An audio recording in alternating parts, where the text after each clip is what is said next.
Good morning, everybody. Welcome to another episode of Beyond the Bench, and today's guest is the one and only Alexei Gino. Alexei finished his bachelor's at the University of Belgrade, studying molecular biology and physiology, only to move to Vienna for both his PhD and his postdoc. There, he studied small RNA molecules, but shifted into industry to a company called Exscientia, where he is interested in personalized medicine. Exscientia is an AI-driven drug discovery company, but Alexei, apart from his focus on medicine and biology, also wished to spread the love of science to other people as well.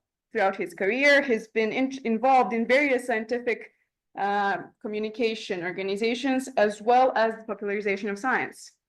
Welcome, Alexei. It's a pleasure to have you. Thanks a lot for having me, and yeah, I'm looking forward to it. So let's start off with a very silly question. It's still very early in the morning, so we do have a confession to make. Our little addiction is caffeine. Do you have a similar one? Well, if I had to admit my addiction, yeah, it would also be caffeine. I actually can't really get up in the morning without it, and I do have my very strict schedule of having very copious amounts of coffee throughout the day. But What's the number? What's the number? Confess. Well, that's now that's like one shouldn't ask these questions out public. No, I used to drink a lot of coffee. Then I realized I'm getting jittery and nervous sometimes, so I try to cut down. So I do drink like 2 or 3 double espressos per day, but that's pretty much it. I still say that's a lot, considering that I cut down my number to 0, and I've been living off caffeine for a very long time. But if it works for you, it works for you. But also, I like sports. I do a lot of tennis, and that's my addiction. I really enjoy playing it, and I try to find time. Although with 2 kids and a full-time job, it's a bit tricky. Like tennis, actual tennis, or padel, or no, actual tennis. Actual tennis. I've actually never tried. I did play squash, but never tried paddle.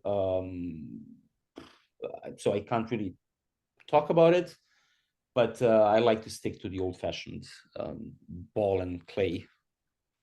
Nice. I would like to start off the conversation regarding your beginnings, your very beginnings. And as we all know, you've had a very rich career, I have to say. And I would like to start with a basic question. So you chose science, and I would like to know why you chose science and why choose to popularize science. Well, that's a good question. Why did I choose science? Ever since I was a kid, I liked science. I liked thinking about the human body, thinking about how cells work, thinking about why this is like this and why this is like that. So I can't really remember a time when I didn't want to be a scientist. I didn't really know until I was maybe a bit older what that science in particular was called, or where one studies that particular type of questions. But I did like nature and in particular the human body very, very early on, when I was already 5 or 6.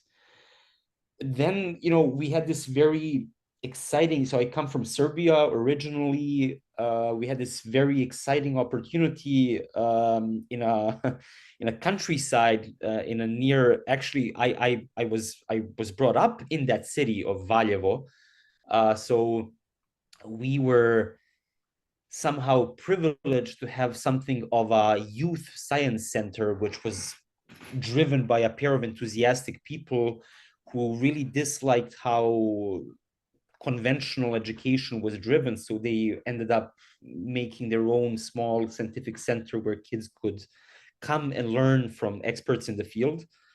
So I went there, and that kind of changed my life in a sense of, I was always kind of an outcast for my love of science. When you're 10 or 12 and you want to ask tricky questions about how the body works, the kids make fun of you. But when I went to that place, to that science camp, I found for the first time people who really think like me. And that, I think that really changed my life in this way of realizing I'm not a nerd or a weird guy. There are actually people who think the same, and I should definitely do what I'm doing.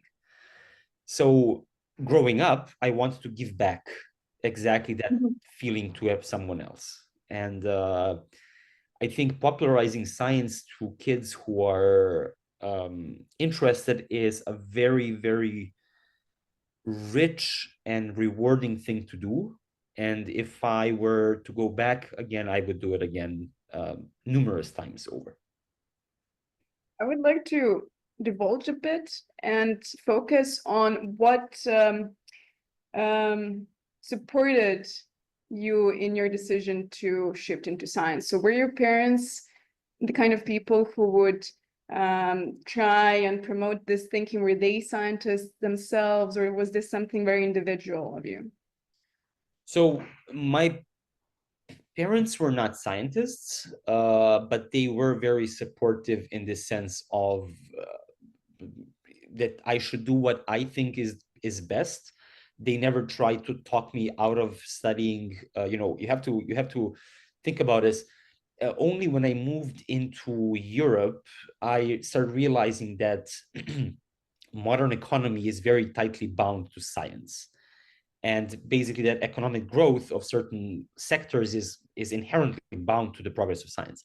But that was not the case really in Serbia 25 years ago. I would have to say it's even now a bit contentious whether it is or it is Yes, not. yes, yes. I agree. But the point is, um, you know, thinking back, when I said to my parents I want to study molecular biology, they had no idea what that actually meant. And I remember that the only person that knew from molecular biology was the person who was working in the public health office as a clerk in our home city, and they really said, "What, you want to work in an office?" And so they didn't have a concept of what a scientist actually does, but they never stood in my way. They never said, "No, you should be a lawyer or a dentist or a doctor who makes money."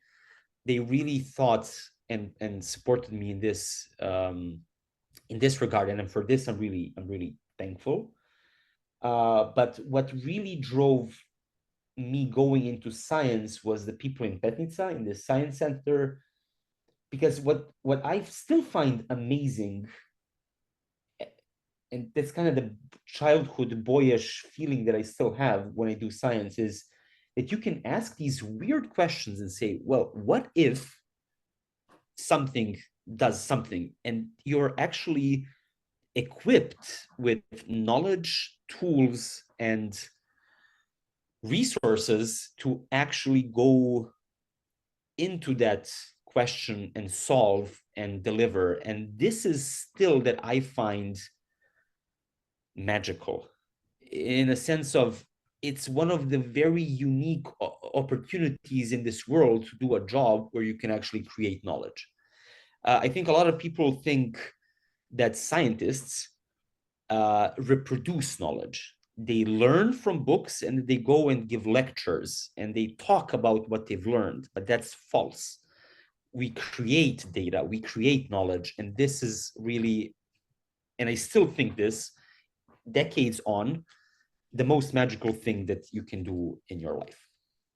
I will definitely come back to this once we reach the part of your shift into industry, because one would think that you would stay in academia if you were so keen on creating knowledge, because academia is the hub, one would think, where knowledge is constantly being created, right? You first think of the University of Oxford, Cambridge, Harvard, Ivy League schools, like the hubs where the most important scientific knowledge arises.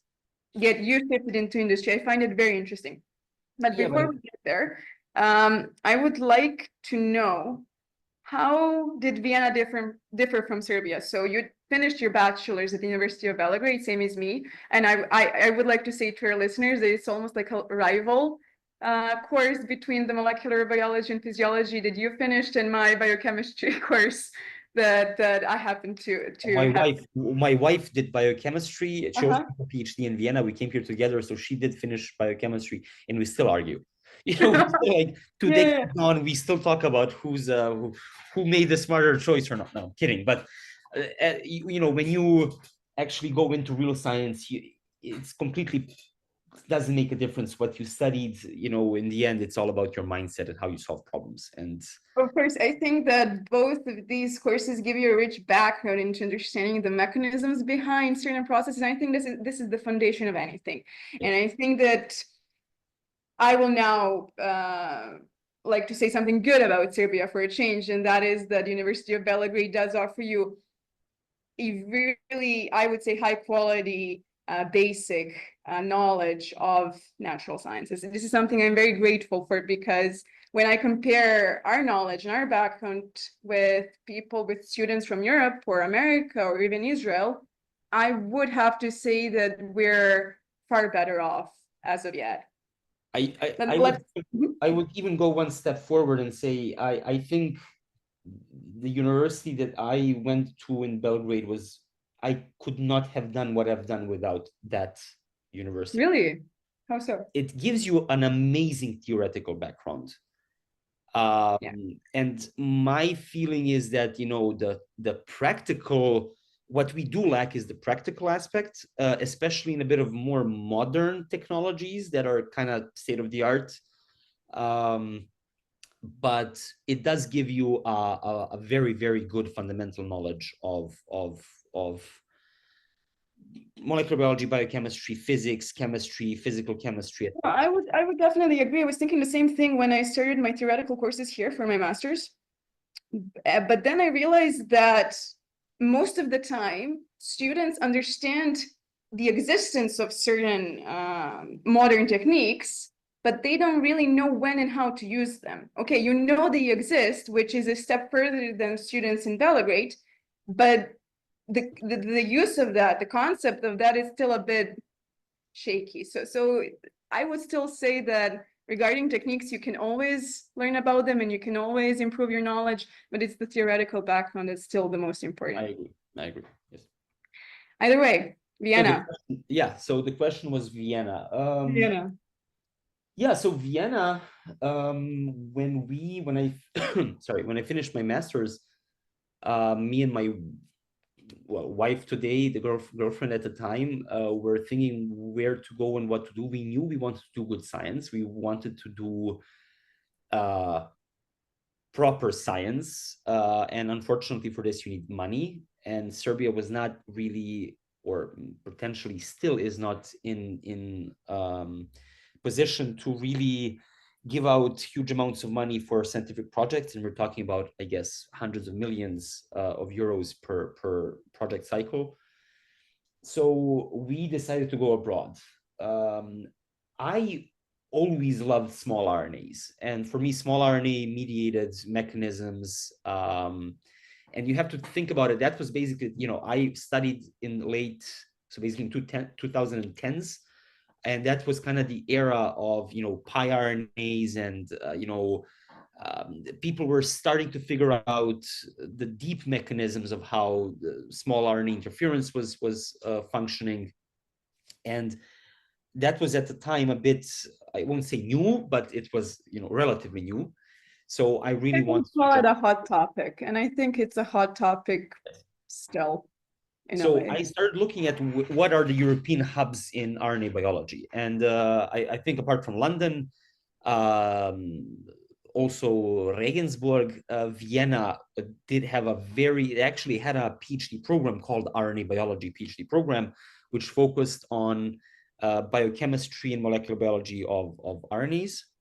So we came here, me and my wife, we looked at the city, said the science is very good. They have a very good couple of institutes here, which are, I would say, one of, like, the VBC Center, the IST, the TEM. These are all very known institutes in Europe, and there was a lot of funding being poured into them. So we decided that apart from good science, Vienna also offers high quality of life standards. You know, it's always in the news that Vienna is one of or the top rated city to live in. So when we put everything together,